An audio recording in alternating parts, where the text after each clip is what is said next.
8:10 থেকে 8:15-র মধ্যে এই ঘটনা ঘটেছে। সুশান্ত ঘোষ তিনি তখন নিজের বাড়ির তলায় সেখানে কিন্তু বসেছিলেন এবং বেশ কয়েকজন এসেছিলেন তার সঙ্গে সাক্ষাৎ করতে। এবং সেই সময় যেটা অভিযোগ যে আচমকা দুজন আসেন একটি মোটর বাইক নিয়ে এবং তারা কিন্তু এসে সুশান্তর দিকে একজন যুবক তিনি কিন্তু এগিয়ে আসেন। তারপর কি ঘটেছিল আমরা সুশান্ত ঘোষের মুখ থেকে সরাসরি শুনবো। আপনি তো বসেছিলেন এখানে, প্রত্যেক দিনই বসে থাকেন, ঠিক কি ঘটনাটা ঘটেছিল আজকে? না, সন্ধ্যাবেলা যথারীতি আমি যেরকম বসি সেরকম বসেছি। হঠাৎ করে একটা বাচ্চা ছেলে সামনের দিকে এগিয়ে আসছে। আমি প্রথমে অতটা খেয়াল করিনি, কিন্তু কাছে এসে হঠাৎ করে কোমর থেকে একটা মেশিন বার করে আমার বুকের মধ্যে তাক করে দেয় এবং যখনই তাক করে ট্রিগার টেপে কিন্তু ওটা ব্লক হয়ে যায়, কোনো রকমের ফায়ারটা হয়নি। তখন আমার পাশে অরিন ছিল, অরিন ওকে ধাক্কা মারাতেও পড়ে যায় এবং পড়ে যাওয়ার পরে আমিও তখন উঠে গিয়ে দুজনে একসঙ্গে ওটাকে তাড়া করি। বাইকে করে যে ছেলেটা সে বাইক নিয়ে পালিয়ে গেছিল। কোন দিকে পালিয়ে যাওয়ার চেষ্টা? এদিকে গার্ডেনা স্কুলের দিকে। এবং সে বাইক নিয়ে পালিয়ে যায়। পাড়ার ছেলে মেয়েরা বেরিয়ে আসে, আশেপাশের দোকান থেকে লোকজন বেরিয়ে এসে ওকে ধাওয়া করে ধরে।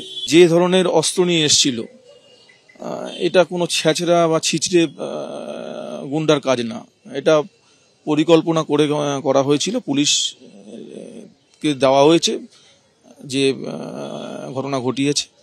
আশা করি তদন্ত ঠিকঠাক পথে এগোবে। কতটুকু শুনলাম সে বলেছিল আমাকে খাইয়ে দাইয়ে পাঠানো হয়েছে এবং ফটো দেখিয়ে বলা হয়েছে এই লোকটাকে মেরে দিতে। কার্যত আপনার নামে সুপারি দেওয়া হচ্ছে আপনাকে খুন করার জন্য? হতে পারে। কতটা আতঙ্কিত আপনি? তো প্রত্যেকদিন সেখানে সাধারণ মানুষের সঙ্গে, আপনার পাড়া প্রতিবেশীদের সঙ্গে এখানে বসে জনসংযোগ করেন, এই ঘটনার পর তো সেই জনসংযোগের ক্ষেত্রে ব্যাঘাত ঘটে মনে হচ্ছে। না, আতঙ্ক ঠিক না। আতঙ্ক হচ্ছে আমি খুব ব্যথিত যে এই ওয়ার্ডটায় আমি 12 বছর কাউন্সিলর ছিলাম, আমার নিজের হাতে তৈরি করা ওয়ার্ড। সম্প্রতি কি কারোর সাথে আপনার কোনো রাজনৈতিক শত্রুতা বা এরকম কোনো ঘটনা ঘটেছিল? না, রাজনৈতিক লড়াই তো অন্য জিনিস। রাজনৈতিক লড়াইটা রাজনৈতিক মতো করে চলে, সেটা সব সময় হয়। কিন্তু এ তো যেটা দেখছি এরপরে তো ভাবতে হবে আমাদেরও। কি মনে হচ্ছে মোটিভটা কি, মানে শুধুমাত্র আপনাকে খুন করতে আসা? দেখুন, যা সরঞ্জাম নিয়ে এসেছিল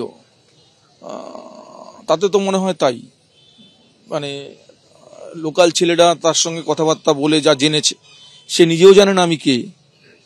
আমার ছবি দেখিয়ে বলা হয়েছে মেয়েরা দিকে আসতে, সে আমাকে মারতে এসছে। এবং যা মনে হলো 16 বছর 17 বছরের ছেলে হবে। সুতরাং আমার এখনো আমি ধারণার বাইরে কি হলো আমি বুঝতে পারছি না কি হলো।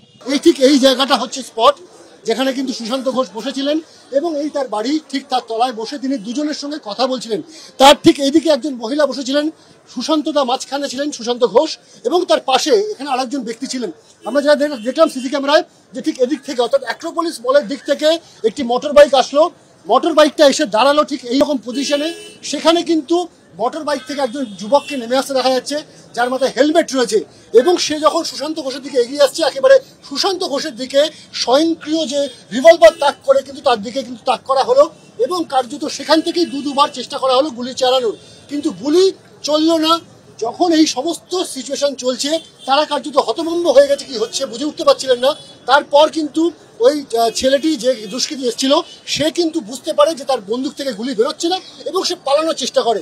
তখন সে এখানেই দাঁড়িয়ে থাকা যে মোটরসাইকেল, সেই মোটরসাইকেলে উঠবার চেষ্টা করে।